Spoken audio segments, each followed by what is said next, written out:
KSRTC accident ಆಗ್ತಿರೋದು. ಬರೀ 3 ತಿಂಗಳು 4 ಆಕ್ಸಿಡೆಂಟ್ ಆಗಿದೆ ಅನಂತಪುರದಲ್ಲಿ. ಅಂದ್ರೆ ನಾವು ಕಂಟ್ರೋಲ್ ಮಾಡೋದು ಹೆಂಗೆ ನೀವು ಇದು ಮಾಡಿಲ್ಲ ಅಂತ ಒಳಗೆ ಹೋಗುವಂತ ಮತ್ತೆ ತಪ್ಪಿಸ್ಕೊಂಡು ಬರ್ತೀವಿ. ಮತ್ತೆ ಯಾಕೆ ಒಳಗೆ ಹಾಕಿಲ್ಲಪ್ಪ ಗಾಡಿ? ಆದೇಶ ಸಾಗರ ಡಿಪೋಗೆ ಶಿವಮೊಗ್ಗ ಡಿಪೋಗೆ ಲೆಟರ್ ಮಾಡಿದ್ದೀನಿ, ಹೇಳಿದ್ದೀನಿ, ಎಲ್ಲ ಮಾಡಾಗಿದೆ, ಆದೇಶ ಮಾಡಾಗಿದೆ. ಮತ್ತು ನಿಮಗೆ ಅಂದ್ರೆ ಒಂಚೂರು ಏನು ಮಾಡ್ತೀರಿ? ಸಾರ್ವಜನಿಕ ಸೇಫ್ಟಿನ ತಲೆ ಇದೆಯಾ ಇಲ್ಲ ನಿಮಗೆ? ಅಲ್ಲ ಎಸ್ಸಲ್ಲಿ ಹೇಳೋದು ನಿಮಗೆ ಡ್ರೈವರ್ ಕಂಡಕ್ಟರ್ಗೆ ನಿಮ್ಮ ಕಂಡಕ್ಟರ್ ಇದ್ದಾರೆ. ಎಲ್ಲಿದೆಯಪ್ಪ ಕಂಡಕ್ಟರ್? ಬರಲ್ಲ ಏನು ಇದು ಮಾಡ್ಬೇಕಾ? ಈಗ FIR ಮಾಡನೇ ಮಾತಾಡ್ಬೇಕು ನಿಮ್ಮ ಹತ್ರ. ಎಸ್ಸಲ್ಲಿ ಹೇಳ್ಬೇಕು ಹೆಂಗ್ರೆ? ಏನು ನಿಮ್ಗೆ ಅರ್ಥನೇ ಆಗಲ್ವ? ಭಾಷೆ ಬರಲ್ವಾ? ಕನ್ನಡ ಅರ್ಥ ಆಗುತ್ತಾ ಇಲ್ಲ ನಿಮಗೆ? ಅದು ನಿಮ್ಮ ಡಿಪೋ ಮ್ಯಾನೇಜರ್ಗೆ ಹೇಳಾಯ್ತು, ಸಾಗರ ಡಿಪೋ ಮ್ಯಾನೇಜರ್ಗೆ ಹೇಳಾಯ್ತು, ಶಿವಮೊಗ್ಗ ಡಿಪೋ ಮ್ಯಾನೇಜರ್ಗೆ ಹೇಳಾಯ್ತು. ಎಲ್ಲಿ ಎಷ್ಟು ಹೇಳಿ ಆಕ್ಸಿಡೆಂಟ್ ಆದರೂ ಕೊಡೋಲ್ಲ ನಿಮಗೆ. ನಿಮ್ಮ ಟೈಮ್ ನಿಮಗೆ ಫಾಲೋ ಆಗಬೇಕಷ್ಟೇ. ಲೇಟಾಗಿ ಯಾಕೆ ಬರ್ತೀವಿ? ಮತ್ತೆ ಬರೋದು ಲೇಟಾಗಿ ನಿಮ್ಮ ಟೈಮಿಂಗ್ ಕೇಳ್ಕೋಬೇಕು ನೀವು ಮ್ಯಾನೇಜರ್ ಹತ್ರ ಹೇಳಿ. ಅಷ್ಟು ಟೈಮಿಂಗ್ ತಗೋಬೇಕು ನೀವು. ಯಾರು ಡೆತ್ ಆದರೂ ಪರವಾಗಿಲ್ಲ, ಯಾರಿಗೆ ಏನಾದರೂ ಪರವಾಗಿಲ್ಲ. ಹೊಡೆತ ಬಿದ್ದಲ್ಲಿ ಅನಂತಪುರ ಬಸ್ ಸ್ಟ್ಯಾಂಡ್ ಹತ್ರ ಹೊಡೆತ ಬಿದ್ದರೂ ಪರವಾಗಿಲ್ಲ. ನೀವು ಮಾತ್ರ ನಿಮ್ಮ ಟೈಮಿಗೆ ಹೊರಗಡೆ NH ಮೇಲೆ ಗಾಡಿ ನಿಲ್ಲಿಸೋದು, ತಗೊಂಡು ಹೋಗೋದು. ಬಸ್ ಸ್ಟ್ಯಾಂಡ್ ಒಳಗೆ ಹಾಕಲ್ಲ ನೀವು. ಇದು ಲಾಸ್ಟ್ ವಾರ್ನಿಂಗ್ ನೋಡಿ. ಇದು ನೋಟಿಸ್ ಕೊಡ್ತಾ ಇದೀವಿ ಎಲ್ಲ. ಇದು ಫೈನಲ್. ನಾಳೆಯಿಂದ ಎಲ್ಲಾದ್ರೆ ಹೊರಗೆ ಬಂದ್ರಿ ಅಂತ ಹೇಳಿದ್ರೆ 100% ಅಕ್ರಮದ ಅಂತ ಹೇಳಿದೀವಿ. ಕೊಟ್ಟಿದ್ರೆ ಇದು ಒಳಗೆ ಹಾಕಿ ಅಷ್ಟು ಒಳಗೆ ಬರ್ತಾ ಇದೆ. ಯಾರು ಹೇಳಿದ್ ನಿಮಗೆ? ಯಾರು ಹೋಗ್ರಿ ಅದು ಒಳಗೆ ಹಾಕಿದ್ದು ನಾನೇ ಹೇಳೋಗಿದ್ದೀನಿ ಡ್ರೈವರಿಗೆ. ಲಾಸ್ಟ್ ವಾರ್ನಿಂಗ್ ಹೇಳಿದ್ದೀನಿ ನಾನು. ನೆಕ್ಸ್ಟ್ ಟೈಮ್ ಪ್ರಕರಣ ದಾಖಲು ಮಾಡೋದು.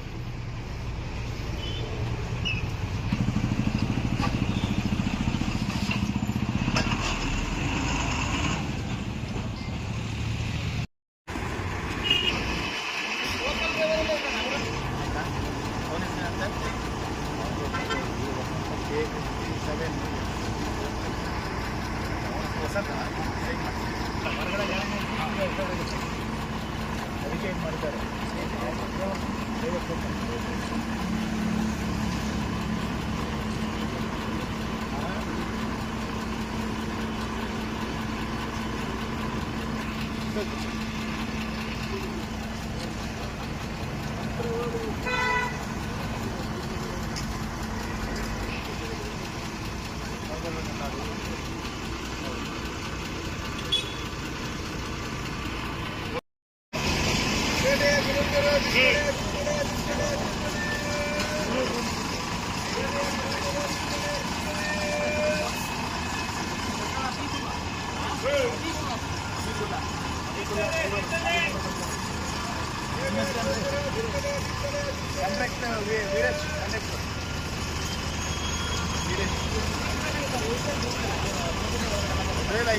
ಇವರು 4 ಜನ ಕೇಳ್ತಾರೆ.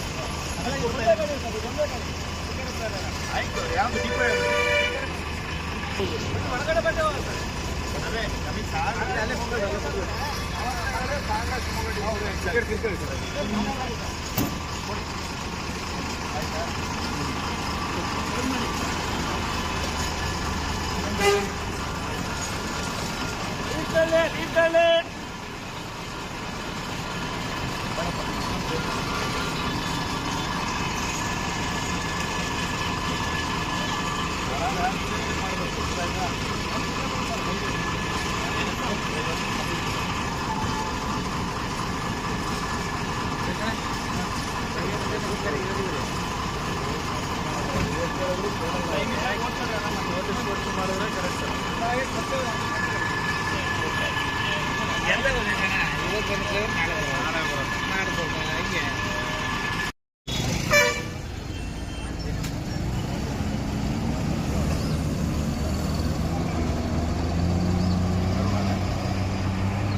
ಕರೆಕ್ಟಾಗಿ ಓದ್ಕೊಳ್ರಿ ಇಬ್ರು ಫ್ರೀ ಟೈಮಲ್ಲಿ ಡ್ರೈವರು ಕಂಡಕ್ಟರ್.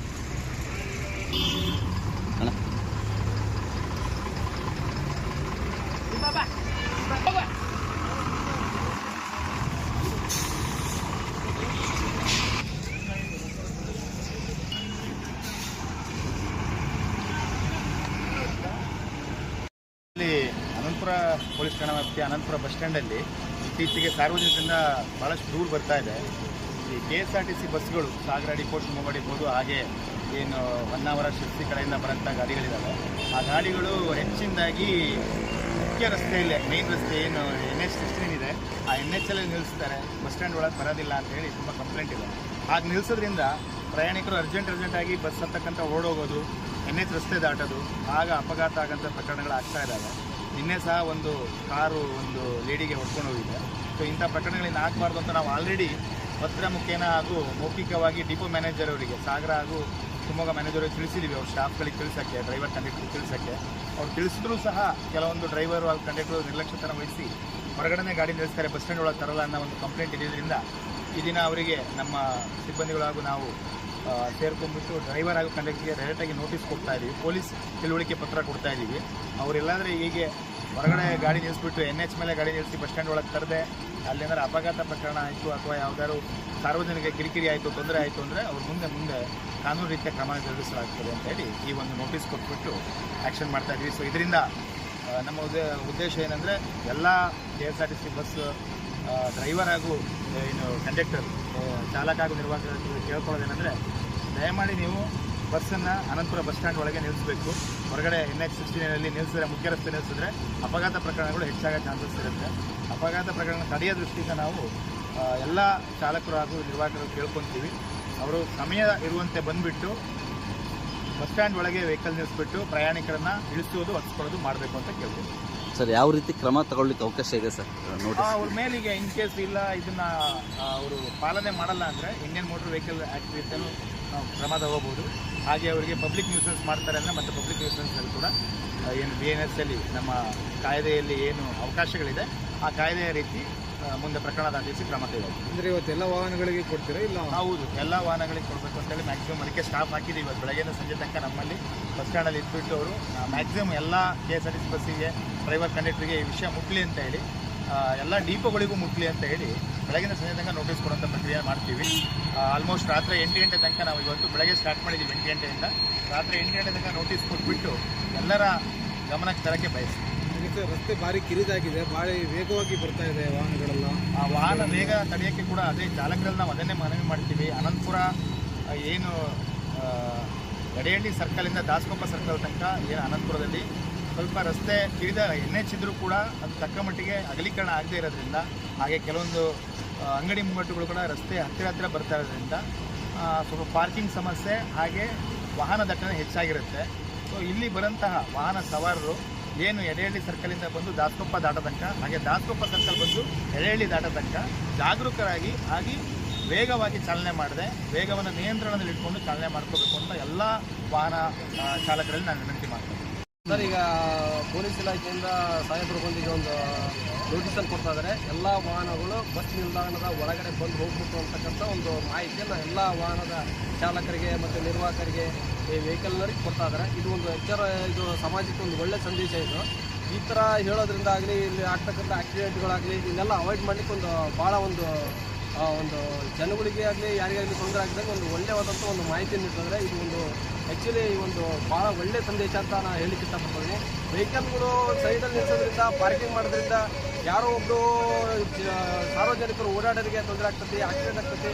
ಇಂಥ ಒಂದು ಮಾಹಿತಿಗಳನ್ನು ಸಾರ್ವಜನಿಕವಾಗಿ ನೀಡೋದ್ರಿಂದ ಒಂದು ಸಮಾಜಕ್ಕೆ ಒಳ್ಳೆಯ ಸಂದೇಶ ಕೊಡ್ಬೋದು ಅಂತ ನಾನು ಹೇಳ್ತಾ ಇದ್ದೀನಿ.